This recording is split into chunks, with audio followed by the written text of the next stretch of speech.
Assalamualaikum warahmatullahi wabarakatuh murid-murid. Bersama dengan Ustazah Adawiyah, Ustazah akan mengajar kamu mata pelajaran Bahasa Melayu. Okey, mari kita tengok tajuk apa yang kita akan pelajari hari ini.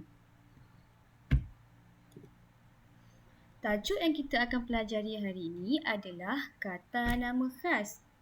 Apa itu kata nama khas? Kata nama khas ialah kata yang merujuk khusus kepada manusia, haiwan, benda dan tempat. Okey. Dia khusus kepada manusia, haiwan, benda dan tempat. 4 benda ni sahaja. Dan kata nama khas ditulis dengan huruf besar. Macam mana kita nak kenal kata nama khas? Kata nama khas, huruf pertama mesti ditulis dengan huruf besar.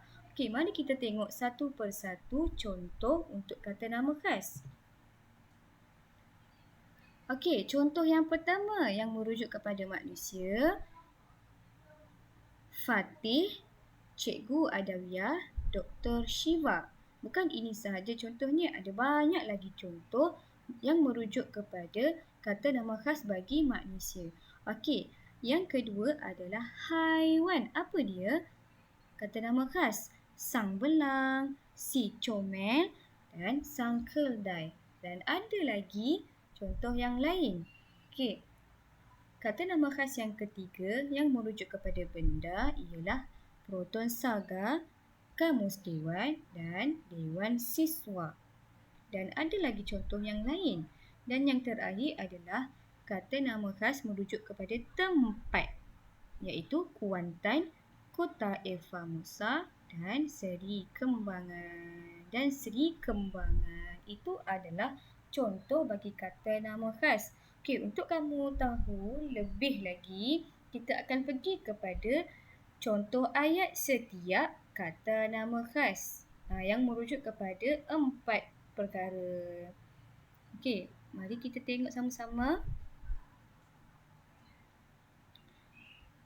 Contoh ayat bagi kata nama khas merujuk kepada manusia ialah Dr. Shiva sedang merawat pesakit di kliniknya. Okey, dekat sini kita nampak Dr. Shiva ni adalah kata nama khas bagi manusia. Okey, contoh yang kedua merujuk kepada haiwan. Apa dia? Contoh ayat, kucing kesayangan abang bernama si Comel. Apa dia? Dalam ayat ni kata nama khas.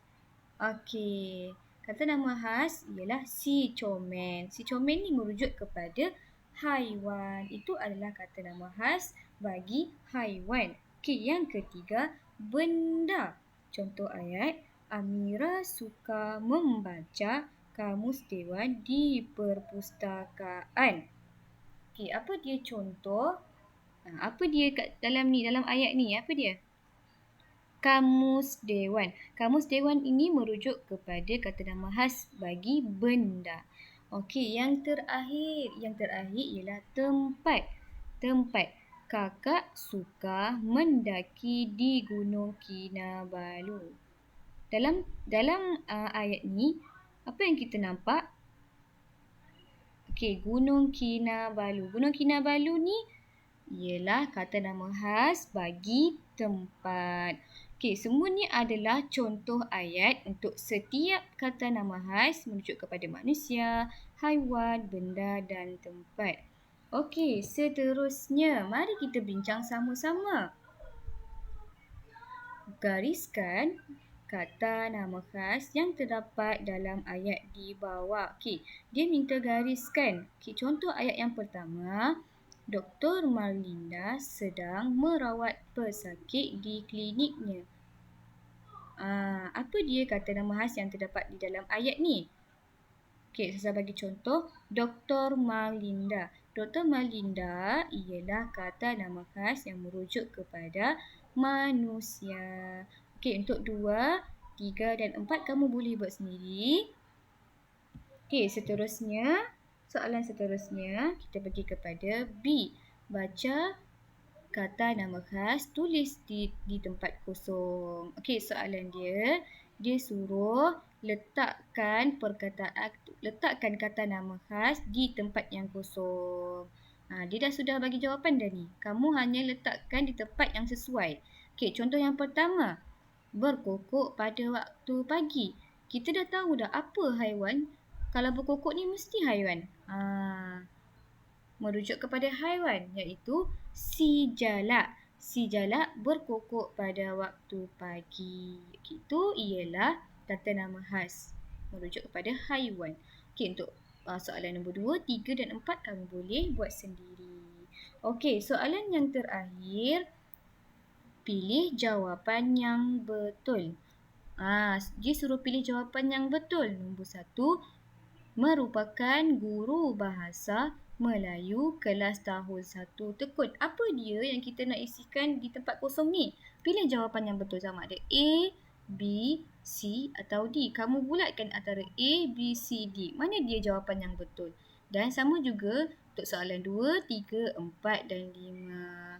Okey, untuk itu sahaja pelajaran kita hari ini. Dan latihan yang kamu perlu buat, bahagian A kamu perlu buat muka surat 5 dan 6. Dan bahagian B kamu perlu buat muka surat 1 dan 2 sahaja. Okey, itu sahaja latihan untuk bahasa Melayu. Okey, sekian. Terima kasih. Jumpa lagi di kelas akan datang. Assalamualaikum.